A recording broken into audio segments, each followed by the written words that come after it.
Ya Rasul salam alaika, ya Habib salam alaika, salawatullah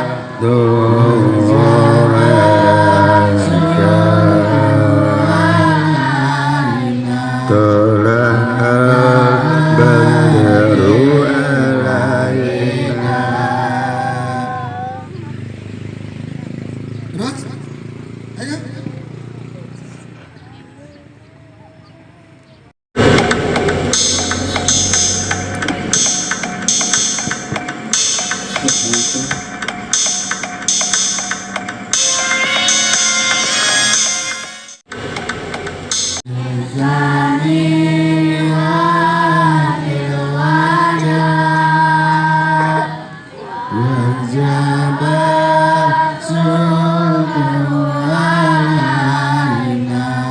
Al-Quran, mendengar orang saat membaca Al-Quran itu bagian daripada pahala dalam membaca Al-Quran. Nah ya, lalu ini diperhatikan ya, biar tahu, oh saat baca Al-Quran tuh nggak boleh ribut, oh saat membaca Al-Quran tuh nggak boleh bercanda, oh saat membaca Al-Quran itu badannya, pakaiannya juga harus suci. Itu tanda hormat kita ya, adab dalam biqiraatil Quran, adab dalam membaca Al-Quran. Tapi terkadang banyak ya asal. Tapi ketika saat memegang mushaf Al-Quran itu jangan anggap kita ini cuma surat Yasin aja, betul ya, tulisan aja betul, tapi itu juga bagian daripada Al-Quran.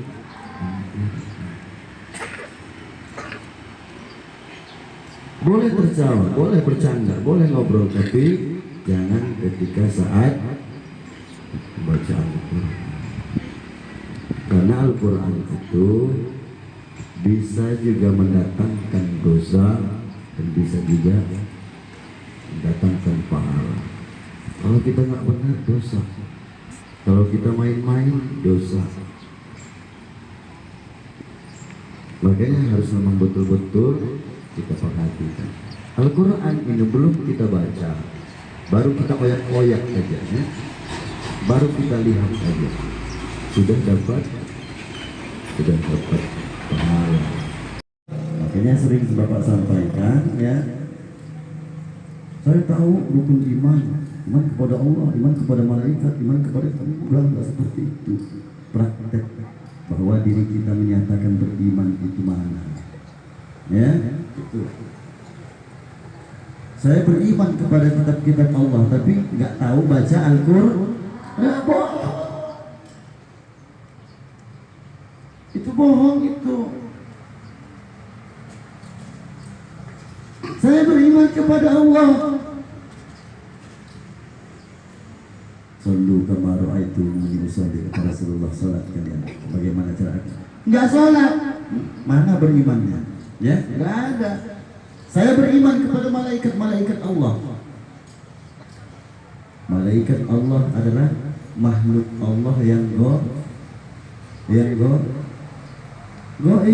Yang namanya gaib itu nggak kelihatan. Mengimani kita ciptaan Allah yang tidak terlihat. Mengimani adanya makhluk Allah yang tidak terlihat, seperti contohnya iblis, jin, setan ya. Kita imani itu makhluk Allah yang tidak terlihat, tak tampak. Tapi kalau ditampakkan, kira-kira takut nggak kita? Takut nggak? Nabi Muhammad SAW ketika malaikat Jibril tampakkan tubuhnya, takut nggak Nabi Muhammad? gemetar badannya, keringat dingin. Ya, ketika malaikat Jibril tampakkan wujudnya, apa kata Rasulullah? Malaikat Jibril itu sayapnya seluas langit dan bumi. Takut, kita pun juga takut kalau melihat sayapnya kayak langit dan bumi, ya. Takut malaikat Jibril. Itu baru pertama sekali perkenalan dengan Rasulullah. Ya, nah itu makhluk Allah yang tidak terlihat. Pak, iblis itu bisa nggak menampakkan diri ini? Bisa. Malaikat bisa nggak Pak menampakkan diri? Bisa. Contohnya Rasulullah pernah melihatnya. Iblis bisa menampakkan dirinya. Misalnya contoh, ada tetangga kita meninggal dunia, ya, kita takut. Dengan ketakutan kita tadi, akhirnya dia menampakkan diri menyerupai tetangga kita yang meninggal. Takut nggak kita? Takut. Tahu dia sedang meninggal, tapi kelihatan masih terlihat oleh kita. Itu iblis sedang mengganggu kita, menampakkan dirinya, mau mengganggu diri kita. Ya?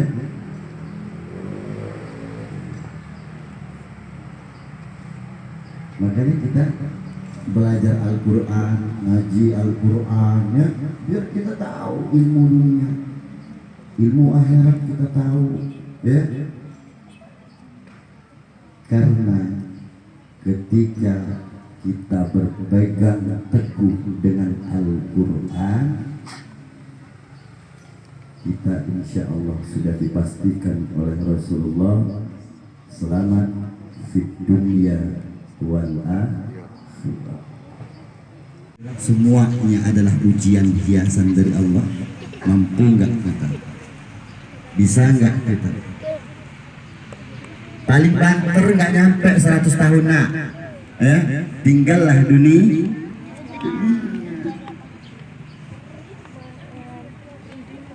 Sebelum kita baca Yasin, terlebih dahulu kita membaca Ummul Kitab, ya.